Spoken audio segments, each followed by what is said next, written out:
Saúdo a igreja com a graça e a paz de nosso Senhor e Salvador Jesus Cristo. Amém?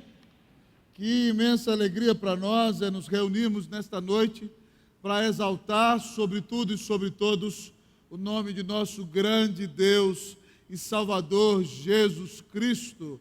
A Ele toda honra, toda glória, todo louvor, toda adoração pelos séculos dos séculos.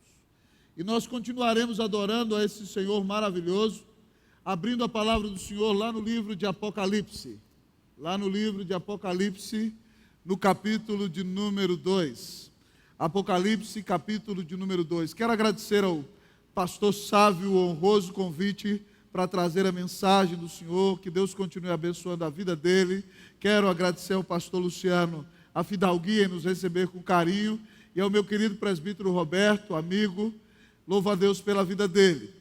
Eu contei para quem veio de manhã, amados irmãos, que quando Roberto e Flávia vieram para Brasília, foi um sofrimento para a igreja, um sofrimento para eles. Mas hoje a gente sabe que Deus tinha projetos maravilhosos e a gente agradece a Deus porque eles têm sido bênção aqui no meio de vocês. Nós clamamos ao Senhor que continue abençoando esta igreja, em nome de Jesus, para a glória de Jesus. E a mensagem que o Senhor me deu para pregar no seu coração está lá na carta do Senhor Jesus à igreja de Éfeso. Carta do Senhor Jesus à igreja de Éfeso, Apocalipse, capítulo 2. Apocalipse, capítulo 2. Eu quero convidá-la a se colocar em pé, por favor. Apocalipse, capítulo de número 2. Diz assim a palavra do Senhor, Apocalipse 2. Ao anjo da igreja em Éfeso escreve: estas coisas diz aquele que conserva na mão direita as 7 estrelas e que anda no meio dos 7 candeeiros de ouro. Conheço as tuas obras, tanto o teu labor como a tua perseverança, e que não podes suportar homens maus, e que puseste à prova os que a si mesmos se declaram apóstolos e não são, e os achaste mentirosos. E tens perseverança, e suportaste provas por causa do meu nome, e não te deixaste esmorecer. Tenho, porém, contra ti que abandonaste o teu primeiro amor. Lembra-te, pois, de onde caíste, arrepende-te e volta à prática das primeiras obras. E se não, venho a ti e moverei do seu lugar o teu candeeiro, caso não te arrependas. Tens, contudo, a teu favor, que odeias as obras dos nicolaítas, as quais eu também odeio. Leia comigo o versículo 7, querido. Leamos todos. Quem tem ouvidos, ouça o que o Espírito diz às igrejas. Ao vencedor dar-lhe-ei que se alimente da árvore da vida, que se encontra no paraíso de Deus. Oremos uma vez mais. Pai, nós queremos exaltar o teu santo nome nessa noite.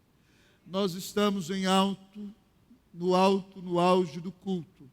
E nós cremos que o momento singular do culto é sim o momento em que te adoramos, mas quando falas conosco é tua palavra vinda do céu para nós. E nós nos humilhamos, grande Deus, diante do Senhor nessa noite e pedimos de tua parte graça e misericórdia para a ocasião oportuna, Senhor. Tem compaixão de nós, grande Deus, tem compaixão da nossa vida. Vem nos encher, Senhor, do teu Espírito Santo nessa hora, enquanto ouvimos a mensagem das tuas santas Escrituras. Fala poderosamente aos nossos corações, Deus.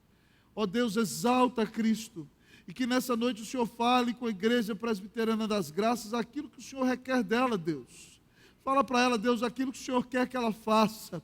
E como o Senhor quer que ela caminhe como fruto do teu amor por ela. Senhor, em nome de Jesus, nós pedimos, Senhor, dê glória ao teu nome. Eu, como pregador, me escondo atrás do Senhor. E quero pedir que Cristo brilhe nessa hora. Ó Deus, quero pedir que a presença graciosa do Espírito Santo se faça perceber enquanto as Escrituras são expostas. E que o teu povo seja edificado pelo próprio Senhor. Deus, nós temos fome e sede de Ti. Fala a nossa alma e abençoa o nosso coração. Nós te imploramos, grande Deus, em nome de Jesus, para a glória de Jesus. Amém. Assentai-vos, queridos irmãos e irmãs.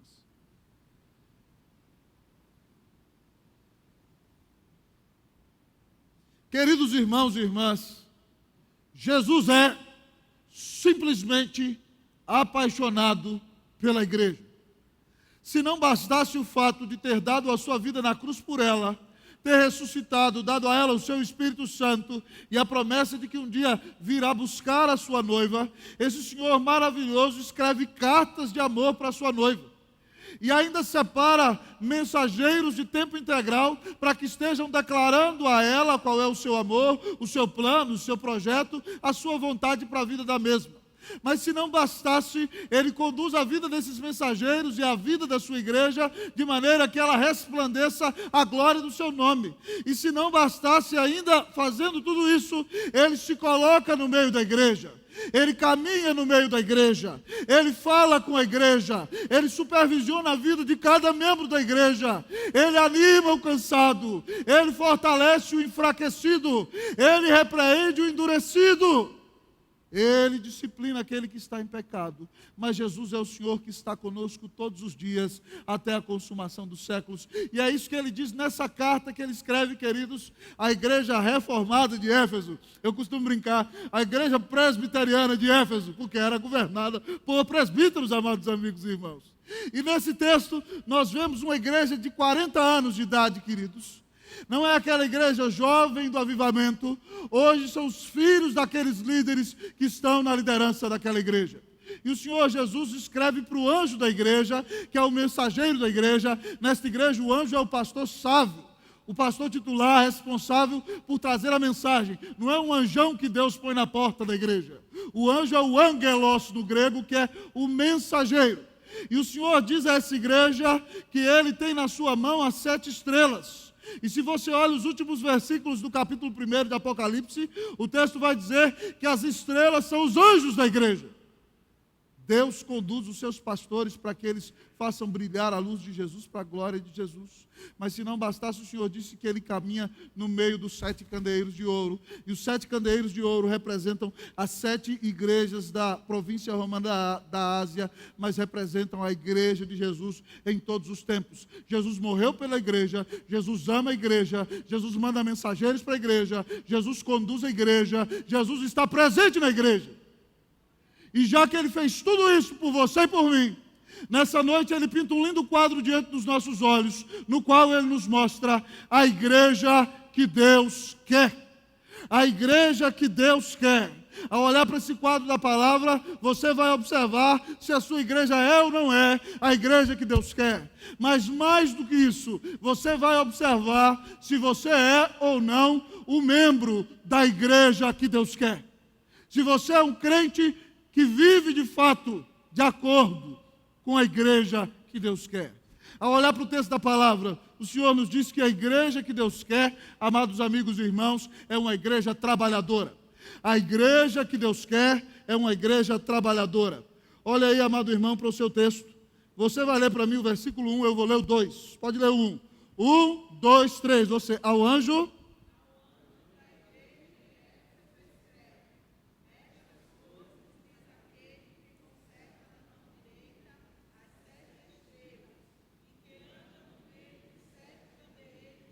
Leia comigo 2. Conheço as tuas obras, tanto o teu labor como a tua perseverança. Até aí. Veja bem o que Jesus diz para a igreja de Éfeso. Ela é uma igreja trabalhadora. O Senhor Jesus, eu estou observando aquilo que vocês estão fazendo. É uma igreja que prega bastante o evangelho, irmãos. É uma igreja que tem um coração fervoroso, missionário, impressionante. É uma igreja que prega em Éfeso, mas é uma igreja que plantou todas as outras igrejas da província romana da Ásia. É uma igreja que plantou outras igrejas além das outras 6. E se torna já no tempo antigo um dos grandes centros do cristianismo, porque primeiro você vê Jerusalém, depois Antioquia, mas em Éfeso se estabelece o apóstolo João.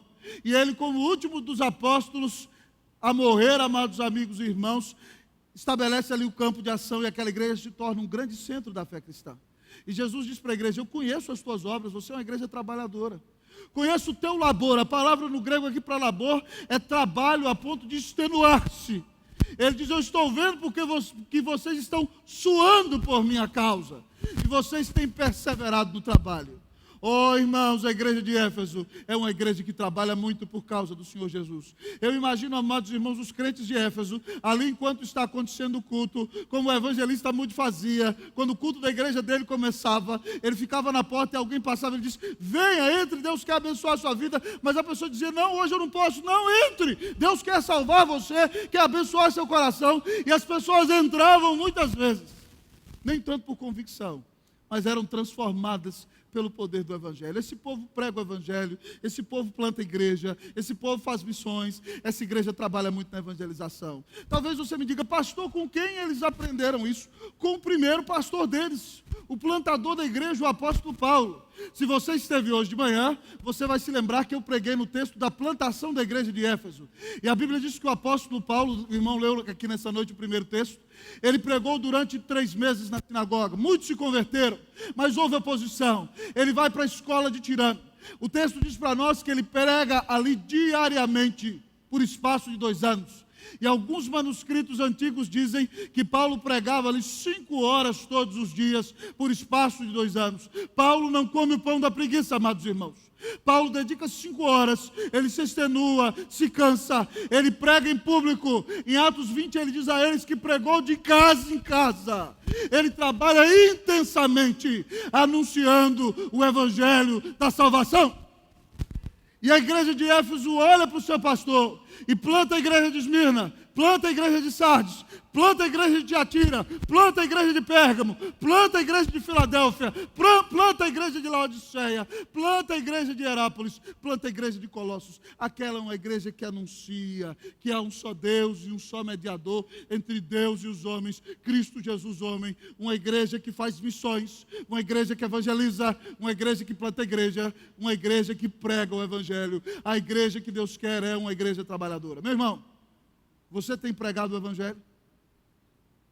Tem ouvido excelentes notícias da igreja de vocês?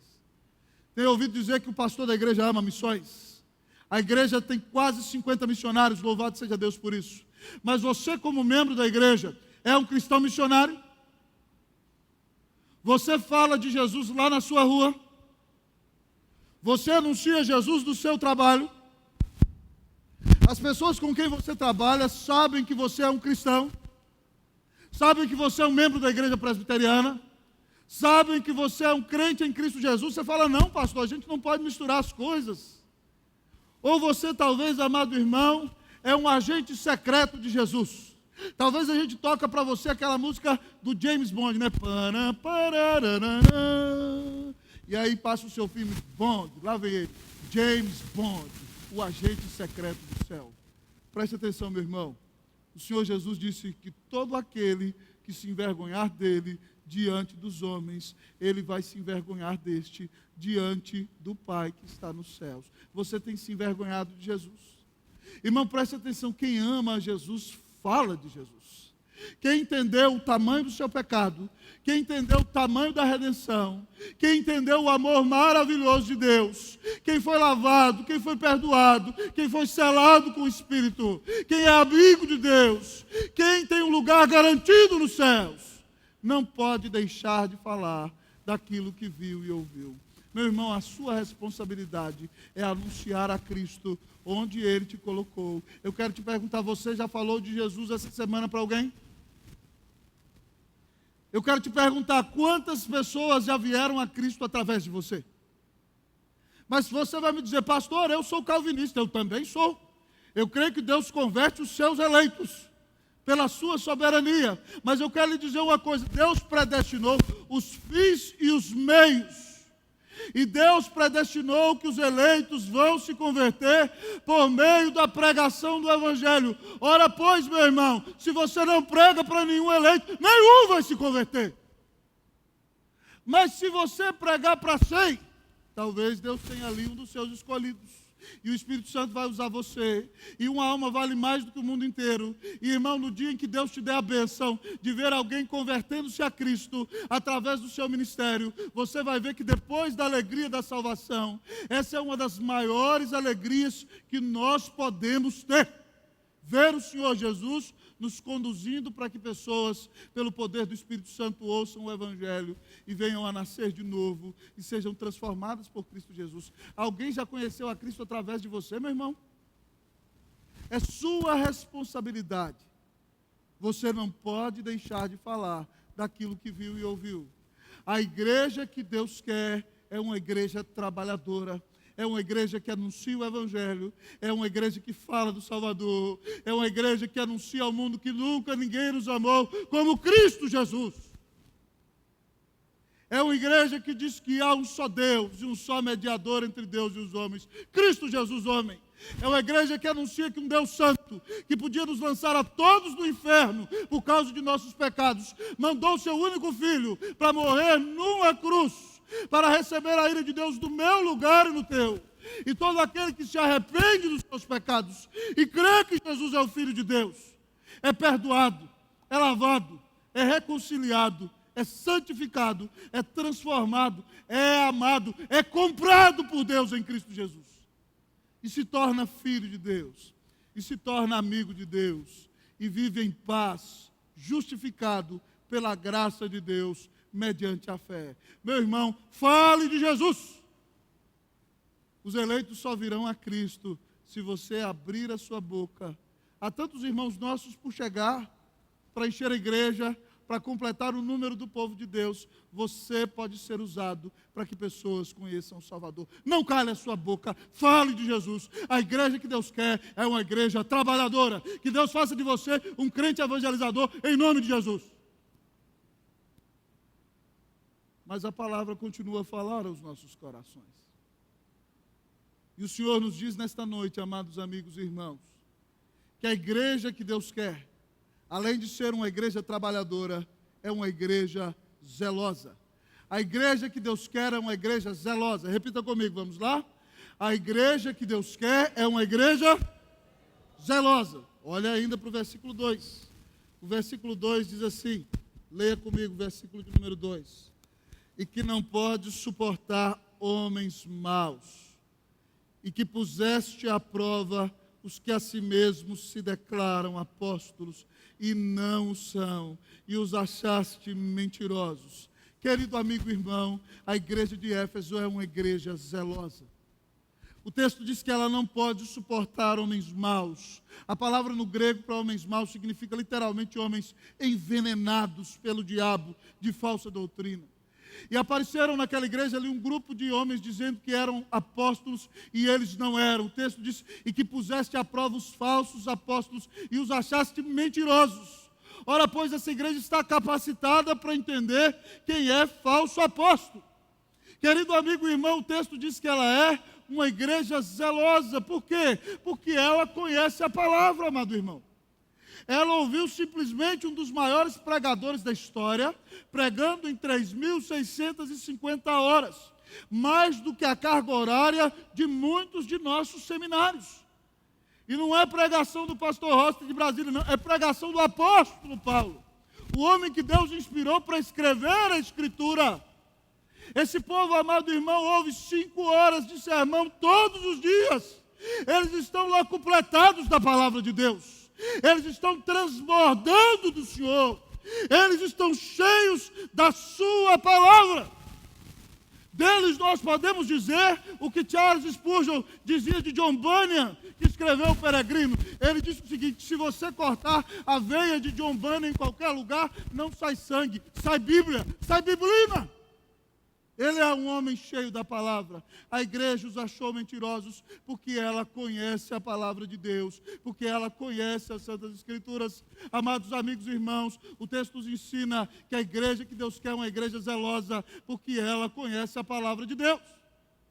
Irmão Paulo, antes de se separar daquela igreja, ele se reúne com os presbíteros na praia de Éfeso, porque ele não pode entrar lá mais, porque está sendo perseguido. E ele, na praia de Mileto, ele chama os presbíteros, se reúne e vai se despedir. E ele diz aos presbíteros assim: atendei por vós mesmos e pelo rebanho sobre o qual o Espírito Santo vos constituiu bispos, para pastoreardes a igreja de Deus, a qual ele comprou com o seu próprio sangue. E ele diz: eu sei que depois que eu sair daqui, penetrarão no meio de vocês lobos vorazes, os falsos apóstolos, querendo devorar o rebanho, mas também do meio de vocês próprios, que coisa terrível, da liderança da igreja, vão surgir falsos mestres. Mas os presbíteros tinham que resistir àqueles homens. Irmãos, a igreja de Éfeso foi muito bem pastoreada. Ela foi pastoreada pelo apóstolo Paulo. Depois Apolo pregou um tempo ali. Depois, queridos irmãos, Timóteo, o discípulo de Paulo, foi pastor por um bom tempo naquela igreja. E já na era do ano 90 da era cristã, o apóstolo João é o pastor daquela igreja. E tal como Paulo profetizou, se levanta naquela igreja um presbítero da igreja chamado Cerinto. E Cerinto, queridos amigos e irmãos, se deixa influenciar pela filosofia platônica que diz que o que é imaterial é bom e o que é material é ruim. Que o que vive no mundo das ideias e no mundo dos espíritos é bom, mas o que é matéria é ruim. E tomando então esse pressuposto da filosofia grega, ele começou a ensinar que é impossível que Jesus Cristo tenha vindo em carne. Porque a matéria é podre e é ruim. Então ele diz que Jesus talvez era só uma aparência, um espírito. Ou outra heresia que apareceu ali foi que Cristo era um homem qualquer e o Cristo entrou nele no batismo. Jesus era um homem qualquer e Cristo entrou nele no batismo e saiu dele na cruz. E é por isso que o apóstolo João escreve na primeira carta dizendo que todo aquele espírito que diz que Jesus não veio em carne é espírito do anticristo. A igreja de Éfeso está muito preparada na palavra. Ela sabe disso. Ela pode resistir o falso apóstolo. Ela pode resistir a falsa doutrina. Porque ela é uma igreja que conhece a palavra de Deus. Irmão, você conhece a palavra de Deus? Se eu perguntasse aqui nessa noite, quem já leu a Bíblia inteira no último ano? Quem já estudou a Bíblia inteira nessa última década? Se eu perguntasse se você tem 5, 10, 15, 20 anos de igreja, quantas vezes você já leu as Escrituras? Você conhece a vontade de Deus para a sua vida? Ou você é como aquele supersticioso que você entra lá na casa dele, só está aberta a Bíblia no Salmo 91. Ele nunca lê. Parece um negócio mágico para ele. Está lá o Salmo 91, está protegendo a minha casa. E ele nunca lê a Bíblia, meu querido irmão.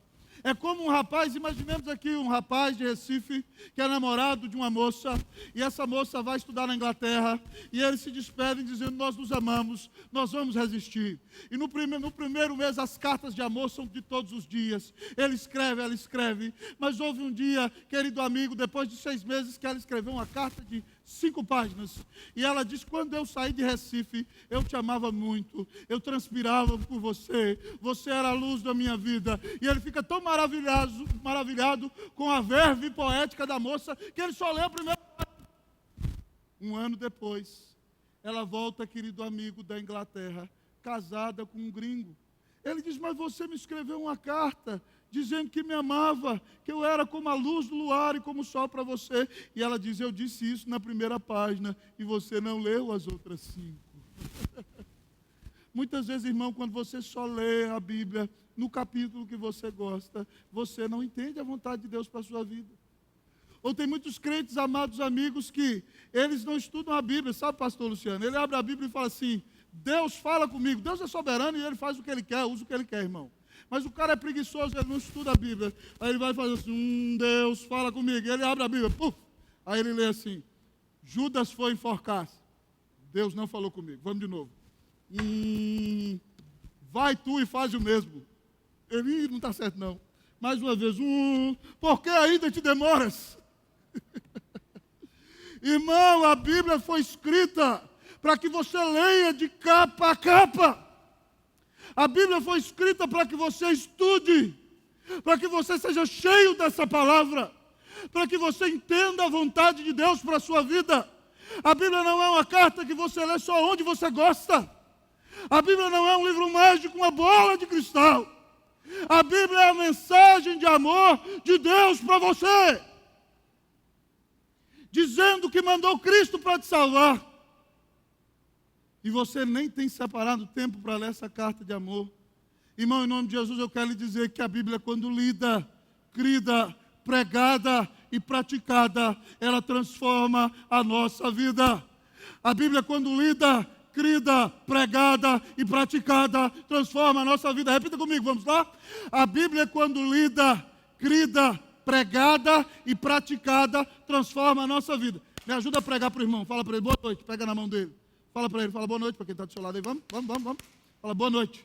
Diga para ele, a Bíblia quando lida, crida, pregada e praticada transforma a sua vida. Vai estudar a Bíblia. Em nome de Jesus. Amém. Deus é maravilhoso, amado irmão.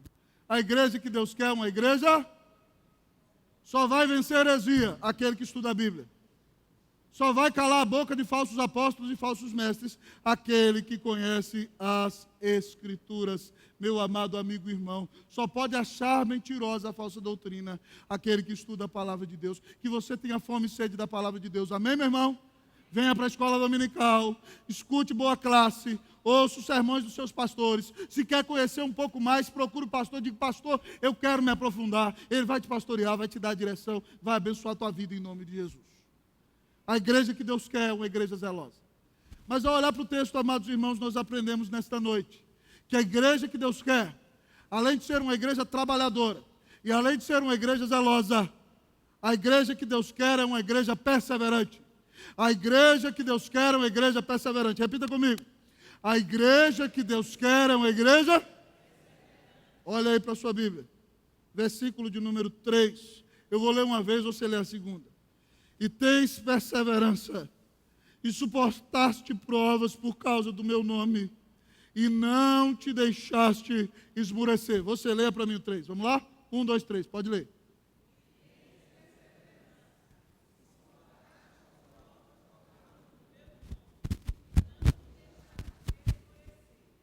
Querido amigo e irmão, a igreja de Éfeso é uma igreja perseverante. Ser cristão nos dias antigos não é brincadeira, irmão.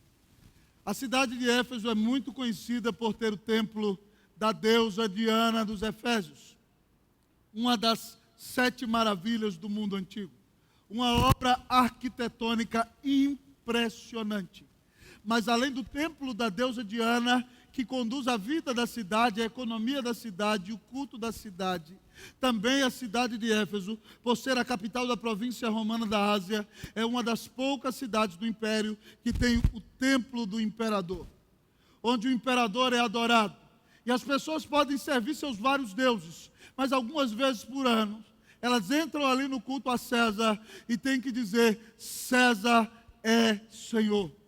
E Paulo começou a pregar e o evangelho invade aquela cidade num grande avivamento. E de repente então, os crentes são levados ao templo do imperador e dizem a eles, repita, César é o Senhor. E eles dizem, Jesus Cristo é o Senhor. E amados irmãos, o evangelho trouxe grande declínio ao templo da deusa Diana. E de repente os cristãos começam a ser perseguidos naquela cidade. Aqueles que têm comércio são obrigados a fechar as suas portas. Muitos outros veem seus próprios familiares sendo lançados na cadeia e alguns são até assassinados por causa do nome de Jesus. E no meio de tanta dificuldade, o Senhor Jesus diz àquela igreja, minha querida igreja, tens tido perseverança, suportaste provas por causa do meu nome, não te deixaste esmurecer. A igreja de Éfeso aguenta a pancada. A igreja de Éfeso, amados irmãos, cumpre bem aquilo que Tertuliano disse nos primeiros séculos da igreja cristã, que o sangue dos mártires é a semente do evangelho. Quanto mais ela apanha, ela cresce. Ela é uma igreja que persevera em dias difíceis. Irmão, é assim a igreja no primeiro século, e por isso ela vai tomando o Império Romano. Na cidade vizinha de Esmirna, a cidade que compete com a cidade de Éfeso, houve, amados irmãos, surtos de grande perseguição. Certa vez o procônsul romano manda tomar 1.200 membros da igreja de Esmirna, leva para o Monte Pagos e os ameaça e os lança de lá. Os arremessa daquele lugar. E são assassinados 1.200 crentes jogados da montanha. De outra feita, eles matam 800 do mesmo jeito. E quando Diocleciano se torna imperador, o pastor daquela igreja é Policarpo, um rapaz que fez seminário com o apóstolo João. E já pastoreia aquela igreja há mais de 60 anos. Ele tem 86 anos de idade, queridos amigos e irmãos. E há uma grande perseguição. Então o conselho da igreja, que ama demais seu pastor, diz, pastor, foge. Ele não quer fugir, mas aceita e vai para a fazenda de um irmão da igreja. E quando ele chega naquela fazenda, os homens do imperador descobrem que ele está ali, ele é obrigado a fugir para outra fazenda. Mas eles descobrem que ele está na outra fazenda e ele disse: agora eu não vou fugir.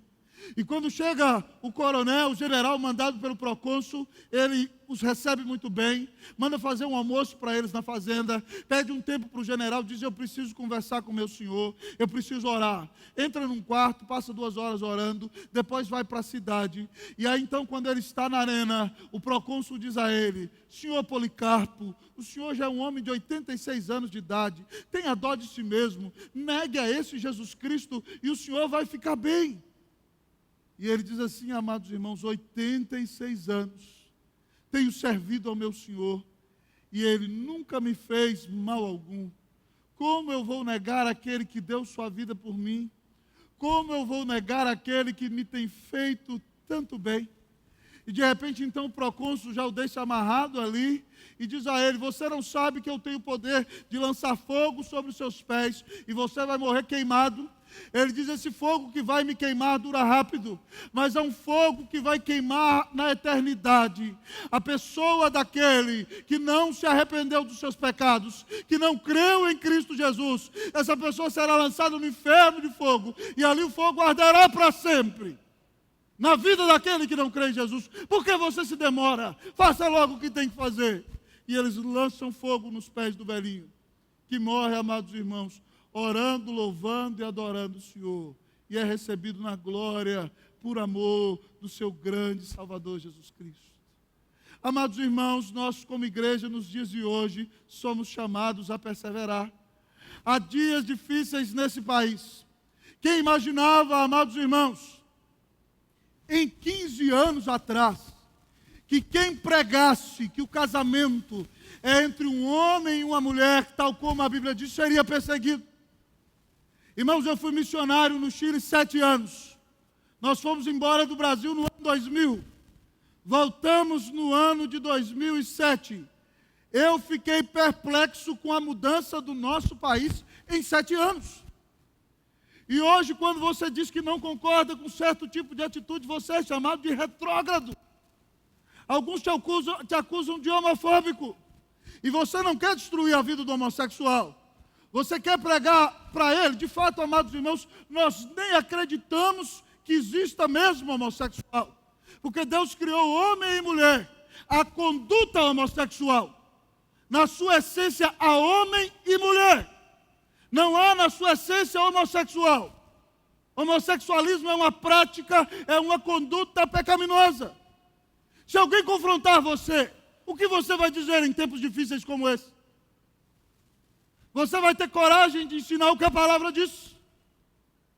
Você vai ter coragem de amar a tal ponto a pessoa que está nesse vício e nesse pecado e dizer a ela que Jesus não quer isso para a vida dela? Que Jesus quer dar-lhe vida eterna? Que Jesus quer que ela cumpra o propósito da sua existência? Que Ele quer que ela viva para a glória de Deus? E que ela precisa se arrepender dos seus pecados, crer e mudar de vida? Irmãos, nós vamos perseverar em dias difíceis? Ou nós vamos nos adequar ao mundo? O que você vai fazer? Qual será a sua atitude? A igreja que Deus quer tem que perseverar. Como eu disse a você, Tertuliano dizia que o sangue dos mártires é a semente do Evangelho. Irmãos, que venham nos perseguir, sabe por quê? Porque quando o pau canta para o nosso lado é uma bênção. Nós funcionamos melhor no dia em que apanhamos. Quando batem na igreja, ela cresce. Que venham nos perseguir. Porque quem nos defende é o Senhor Jesus. E pela graça de Deus Ele vai nos manter fiéis. E como em todo momento da história da igreja, quando ela foi perseguida, centenas de almas vieram a Cristo Jesus. Que você persevere, amado irmão. Que você continue firme. Que você não tenha medo da propaganda política. Que você não tenha medo da opressão da sociedade. Que você não tenha medo dos dias difíceis nos quais foi inserido. Que você seja fiel e persevere firme. Em nome de Jesus. Para a glória de Jesus. Amém. Louvado seja o Senhor. Mas a igreja que Deus quer, amados amigos e irmãos, além de ser uma igreja trabalhadora, além de ser uma igreja zelosa, além de ser uma igreja perseverante, A igreja que Deus quer, amados amigos e irmãos, é uma igreja fiel. A igreja que Deus quer é uma igreja fiel. Olhe para a sua Bíblia, versículo de número 6. Versículo de número 6. Você vai ler para mim. 1, 2, 3. Pode ler.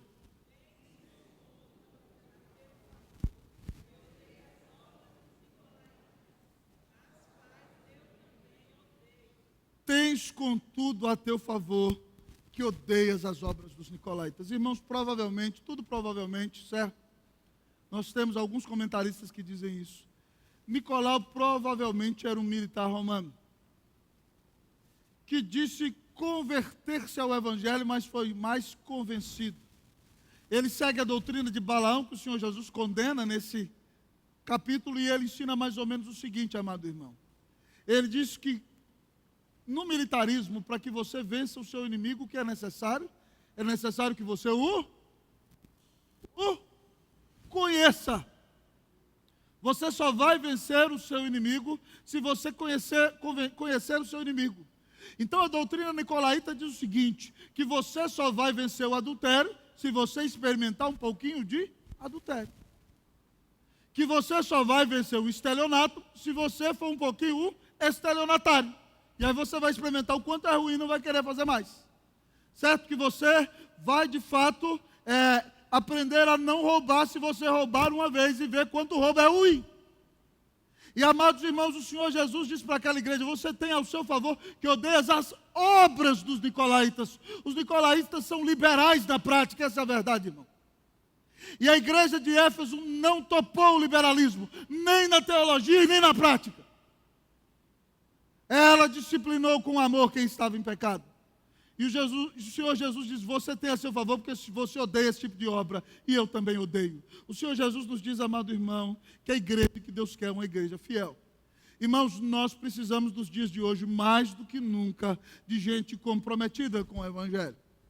De gente que foi salva pela graça, remida única e exclusivamente por causa da obra de Jesus na cruz. Mas gente que quer andar com Deus em fidelidade. Gente que leva Deus a sério. Gente que não flerta com pecado. Gente que não namora com as propostas de Satanás. Gente que não fica com um pé na igreja e um pé no mundo. Gente séria, gente de Deus, gente de testemunho, gente que anda com o Senhor. A igreja de Éfeso é uma igreja de gente fiel. De gente que vive a palavra, não só que tem teologia boa, amado irmão, que não só vive de ortodoxia, mas tem ortopraxia. Nós precisamos de ortodoxia, que é a doutrina correta, mas a verdadeira doutrina vai nos levar a uma prática santa. Não adianta de nada dizer, não, eu sou o grande defensor da doutrina e viver como um demônio. Não vale nada a sua doutrina para você. Então, meu irmão, em nome de Jesus, o texto diz que eles são fiéis. E nós precisamos ser fiéis. Hoje na classe, amados irmãos, eu falei sobre a vida de Robert Murray McCheyne, um pastor presbiteriano da Escócia no século XIX. Um jovem pastor que morre aos 29 anos de idade. Ele era um exímio teólogo, um grande pregador e um excelente pastor. Ele se dedicou tanto ao pastorado que, tão enfraquecido, morreu aos 29 anos de idade. Deus deu um grande avivamento na cidade de Dundee, na igreja de Robert Murray McCheyne. Certa feita, pregando, amados irmãos, na ordenação de um jovem pastor, ele diz o seguinte, o que o meu povo mais precisa é da minha santidade. E ele diz uma frase maravilhosa quando ensina o seguinte, que um ministro santo é uma arma poderosa nas mãos de Deus. Eu gostaria de lhe dizer, irmão, nessa noite, que um crente santo é uma arma poderosa nas mãos de Deus. Arrependa-se de seus pecados. Confesse ao Senhor, peça-lhe o perdão. O Senhor diz que se confessarmos os nossos pecados, Ele é fiel e justo para nos perdoar os pecados e nos purificar de toda injustiça. Ele nos dá perdão e nos purifica. E quando você abandonar a prática do pecado, você vai ver o Senhor santificando a sua vida e você verá como Ele vai te usar. Um crente santo é uma arma poderosa nas mãos de Deus. Mas um dos maiores pastores da história da humanidade, o pastor Luciano conhece Richard Baxter. Foi um pastor na Inglaterra que Deus usou para ser um instrumento de reforma e reavivamento na cidade de Kidderminster. Aquele pastor chegou naquela cidade, irmãos, onde só tinha 2 ruas onde havia crentes. 17 anos depois, quando ele sai dali, só tem 2 ruas na cidade em que não tem membros da igreja dele. A igreja tem mais de 800 famílias. Mas ele diz o seguinte, que os pecados do mestre são os mestres do pecado. Que os pecados do mestre são mais hipócritas, porque ele peca contra maior conhecimento. Que o maior instrumento do diabo é o mestre da palavra que vive em pecado. E você, crente, é mestre da palavra nesse mundo. Eu quero lhe dizer que os seus pecados são os professores dos pecados dos outros. E se você está em pecado nessa noite, a palavra diz o seguinte, em Provérbios 28:13, o que encobre as suas transgressões jamais prosperará. Não haverá bênção sobre você, mas o que as confessa e deixa alcançará misericórdia. Confesse hoje o seu pecado. Jesus é perdoador e gracioso. Ele pode te perdoar e te purificar e mudar a sua vida. Arrependa-se hoje daquilo que tem ofendido o Senhor Jesus na sua vida. E diga, Senhor, me lava dos meus pecados. Me perdoa, eu quero ser parecido com Jesus. Que Deus faça de você um crente fiel, meu irmão, em nome de Jesus, amém? Que Deus faça de você alguém que dá testemunho em nome de Jesus. Que Deus faça de você um marido fiel. Que Deus faça da irmã uma esposa fiel. Que você, jovem, seja fiel. Que o seu namoro seja um namoro santo em nome de Jesus. Que o seu namoro não tenha uma maldita imposição de mãos em nome de Jesus. Que o seu namoro seja marcado pela santidade, pela bênção, pela graça de Jesus. Meu amado irmão, que Deus faça de nós um povo fiel. Amém, meu irmão? Que Deus faça de você um crente fiel.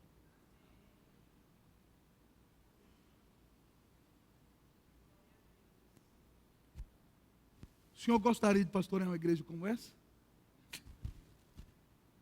Quem não gostaria de ser membro de uma igreja dessa? Que igreja é essa? Prega o evangelho, fiel na doutrina, aguenta a pancada, certo? E além disso, é fiel na vida.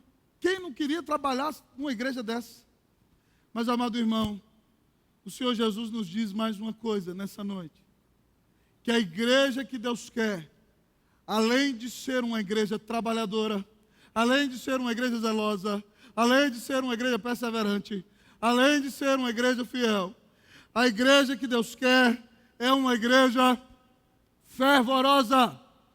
A igreja que Deus quer é uma igreja fervorosa. Uma igreja apaixonada por Jesus. Olhe para a sua Bíblia aí, versículo de número 4. Eu vou ler o 4, vocês vão ler o 5. Tenho, porém, contra ti, que abandonaste o teu primeiro amor. Leia o 5, por favor.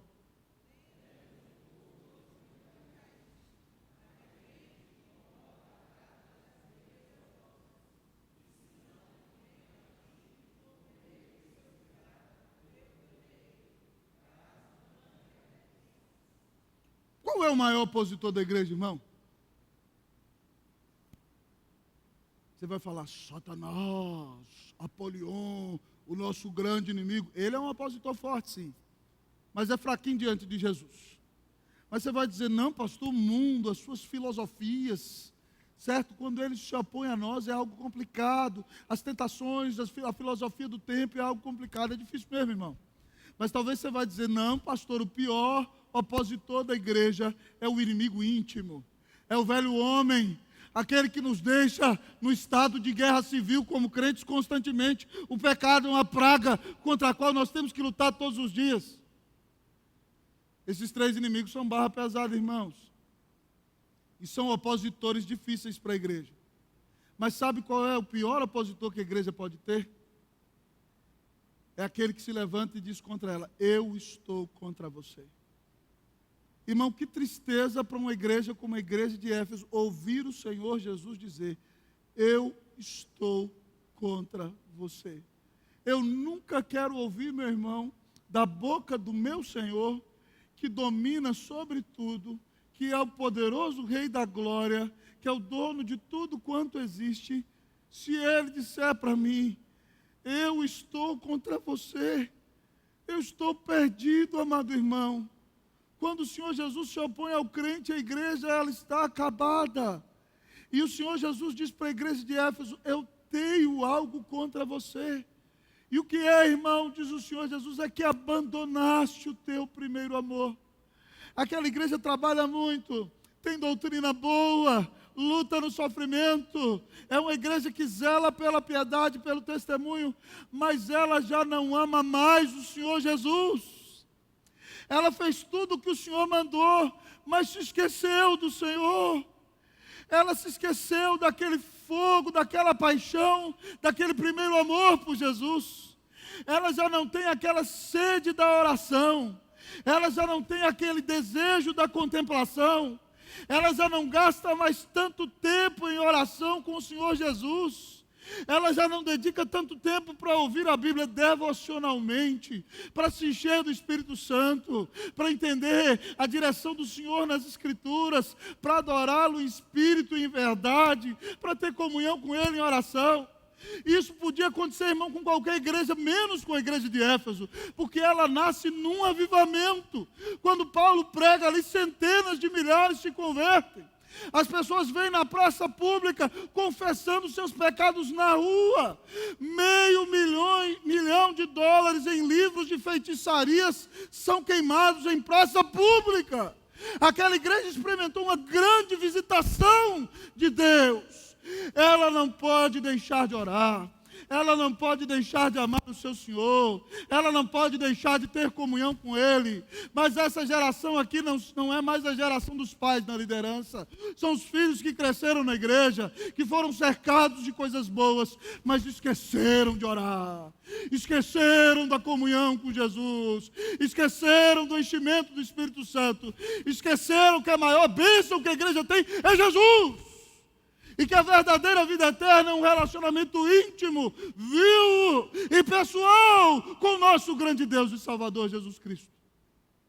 E por isso ele diz para ela: eu estou contra você.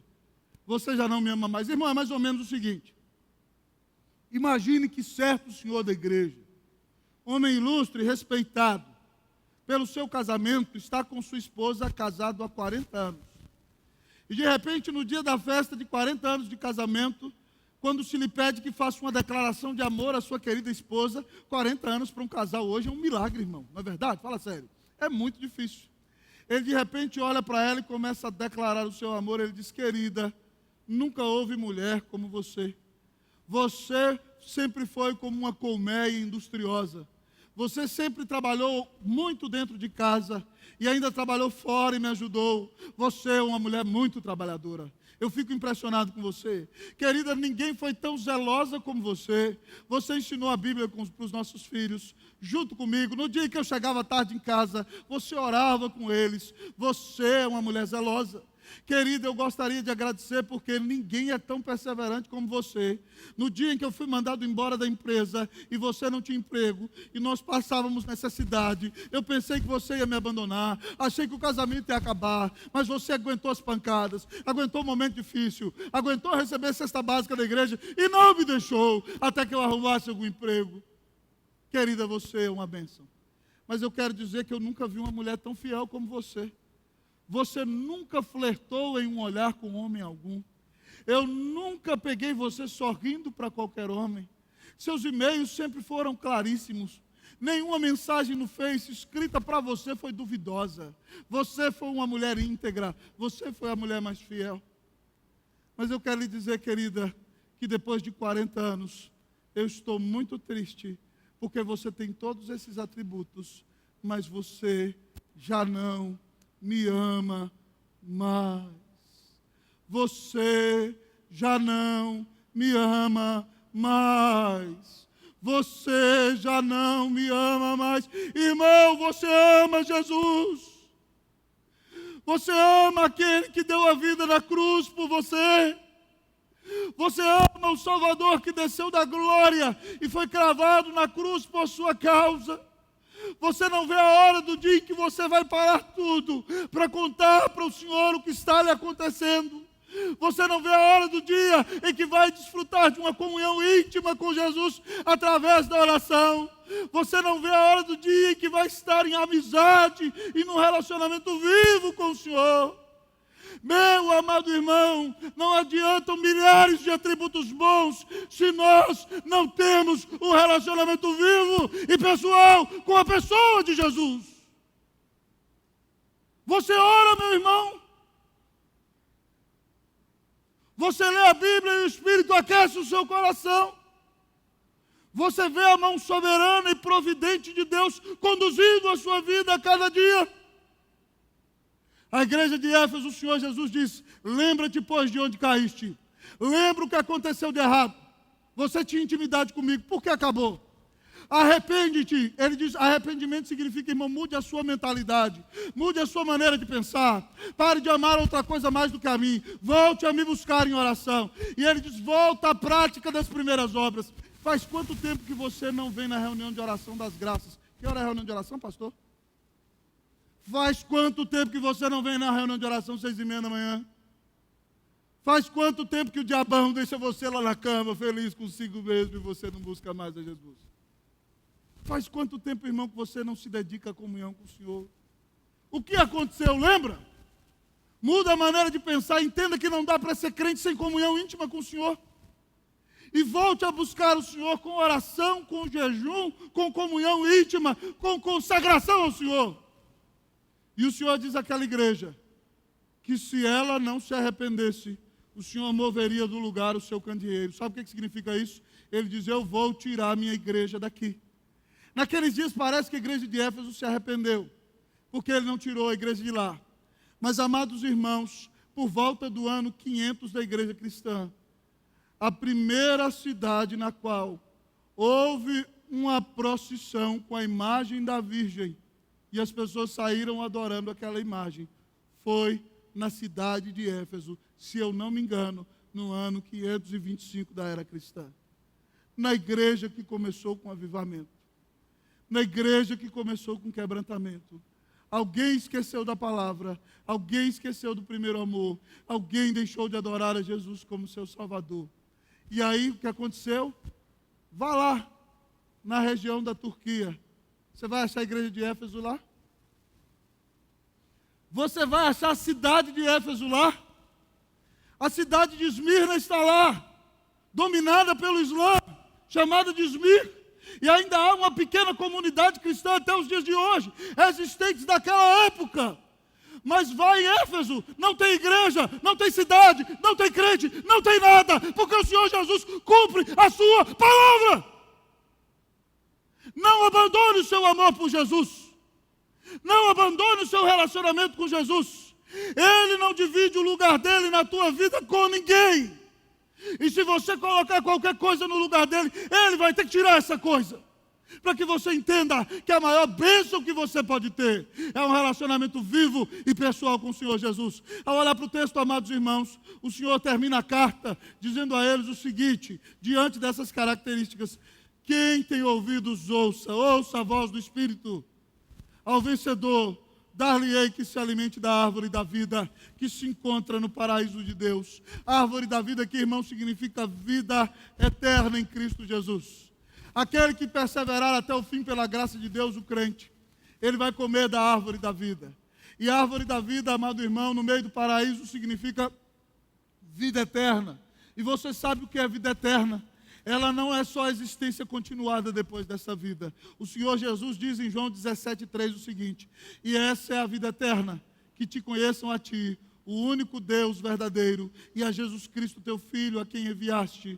E a palavra usada para conhecer é um hebraísmo no texto grego, que é a mesma palavra usada para o relacionamento íntimo entre um homem e a sua mulher. Conhecer significa ter um relacionamento de intimidade. Jesus diz que vida eterna é ter intimidade com Deus Pai e com Deus Filho, e Ele promete te dar esse tesouro e essa bênção aqui. Nessa noite, ao olhar para o texto, eu quero lhe perguntar: você é um membro da igreja que Deus quer? Você é trabalhador? Você é zeloso? Você é perseverante? Você é fiel? Tudo isso é muito importante. Mas não fará sentido se você não tiver um relacionamento vivo e pessoal com Cristo Jesus. Nessa noite o Senhor manda dizer para essa igreja que Ele quer o seu coração quente de novo. Que Ele quer que a sua vida de oração melhore. Que Ele quer que você seja um crente cheio do Espírito Santo. Que você não só encha a boca e diga, eu sou presbiteriano de terceira geração. Eu sou, viu, irmão? Por isso que eu estou falando. Certo? Eu sou presbiteriano de quarta, quinta geração. Não, que você diga, eu quero viver um relacionamento vivo e pessoal com o Senhor Jesus. Que o Espírito Santo de Deus aqueça o seu coração nessa noite. Que você se arrependa dos seus pecados. Que você lembre o que está atrapalhando a sua vida com Deus. Se é novela, larga essa novela em nome de Jesus. Volte a orar, volte a ler a Bíblia, volte a buscar a Jesus. E o Senhor vai encher a tua vida do Espírito Santo. Você vai agradar a Deus. E a sua vida será uma bênção nessa terra. Que Deus faça de você o crente que Deus quer. Que Deus faça da sua igreja, nesse lugar, a igreja que Deus quer, em nome de Jesus, para a glória de Jesus. Amém. Vamos orar, irmãos amados. Feche seus olhos. E se você ouviu essa mensagem nessa noite e precisa de um renovo no seu relacionamento com Deus, eu quero orar por você. Convido toda a igreja a ficar em pé nessa hora. Mas enquanto a gente canta o cântico, se você diz, Deus, eu quero voltar ao primeiro amor. Eu quero ser esse membro da igreja que Deus quer. Eu convido você a sair do seu lugar e vir aqui à frente. Eu quero orar por você nessa noite em nome de Jesus. Saia, venha logo. Receber oração é sempre bênção. E eu sou abençoado quando o pastor ora por mim. Então diga, Deus, eu preciso ser um membro da igreja que Deus quer. Venha aqui à frente, a igreja vai cantar mais uma vez. E se você diz, Senhor, aquece o meu coração, restaura o meu relacionamento contigo, eu quero orar por você nessa noite em nome de Jesus. Adore com o pastor, depois nós vamos orar. Nós vamos orar por você, irmão, que precisa vencer a luta contra o pecado, que precisa da graça de Deus, que precisa de fome de Deus. Vamos orar por você e por toda a igreja nessa hora, em nome de Jesus. Eu quero fazer a oração, depois vou pedir o nosso pastor para ele impetrar a bênção para nós. Pode ser, reverendo? Vamos orar. Querido Deus, eterno Pai, nessa noite eu quero orar por esse santo povo que veio aqui. Deus, o Senhor conhece a luta de cada um. E o Senhor sabe porque o Senhor me deu essa mensagem. Eu não sei, mas o Senhor sabe. Ó Pai, obrigado pelas grandes bênçãos que o Senhor tem derramado à Igreja Presbiteriana das Graças. Obrigado porque ela é uma igreja zelosa, missionária, evangelista, trabalhadora. Louvado seja o teu nome. Obrigado porque o Senhor tem guardado a liderança da tua igreja em fidelidade neste lugar. Deus, obrigado porque tu tens caminhado com este povo. Obrigado porque a tua graça aqui tem sido abundante. E nós te louvamos pela palavra que é pregada com fidelidade todo domingo aqui, grande Deus. Mas, Pai, nessa hora teus filhos estão dizendo que precisam voltar ao primeiro amor. Senhor, nós queremos pedir perdão ao Senhor pela frieza espiritual. Nós queremos pedir perdão ao Senhor pela pouca oração. Nós queremos confessar ao Senhor que muitas vezes isso tem acontecido porque nós estamos satisfeitos demais conosco mesmos. No dia em que o Senhor nos visita com enfermidade, a gente volta a orar como louco, Senhor. No dia em que o Senhor nos visita com aprovação, com a perda do emprego, a gente ora. No dia em que tem uma crise no relacionamento, a gente ora. Mas, Senhor, a gente vai ficando satisfeito com as bênçãos e esquece do Senhor. E isso é idolatria. E nós queremos confessar o nosso pecado ao Senhor nessa noite, em nome de Jesus. Senhor, perdoa. Ó Senhor, quando nós não passamos tempo com o Senhor, nos lembramos de Lutero que passava 2, 3 horas com o Senhor, nos lembramos, Deus, de Calvino, homem de oração, nos lembramos de nossos irmãos da Coreia, que lotam suas igrejas às 5 da manhã para buscar a sua face, e nós, Senhor, tendo recebido tão grande salvação, não escolhemos como Maria a melhor parte, e deixamos de buscar a tua presença. Perdoa a tua noiva nessa noite, Senhor, em nome de Jesus. Mas obrigado porque o Senhor nos ama, o Senhor nos adverte, o Senhor nos chama de volta. Senhor, por favor, muda a nossa vida. Senhor, nós queremos ser uma igreja fervorosa. Deus, o Brasil precisa de avivamento. E, Pai, todas as vezes que o Senhor manda avivamento, Ele vem pela tua soberania. Mas, inequivocamente, há muita pregação da palavra e há muita vida de oração. Pai, desperta teu povo para orar em nome de Jesus. Deus, continua a abençoar a tua igreja nesse lugar. Continua a carregar o pastor Sávio no colo, Senhor, em nome de Jesus. Pastor Luciano, os demais pastores da equipe. Continua a abençoar o conselho que vive em unidade. Continua a abençoar a junta, os missionários da igreja, cada crente, cada membro. Guarda a tua igreja em fidelidade nesse lugar. Que aqui haja um povo perseverante, haja um povo zeloso, haja um povo trabalhador, haja um povo fiel, mas que haja um povo apaixonado por Jesus. Ó Deus, aquece os nossos corações e faz de nós um povo que te ama sobre todas as coisas. Restaura e reaviva a vida do teu povo. Liberta de pecado nessa noite, Senhor, e traz alegria, paz e restauração. Em nome de Jesus, para a glória de Jesus. Amém, meu amado irmão. Que Deus te abençoe em nome de Jesus. Amém.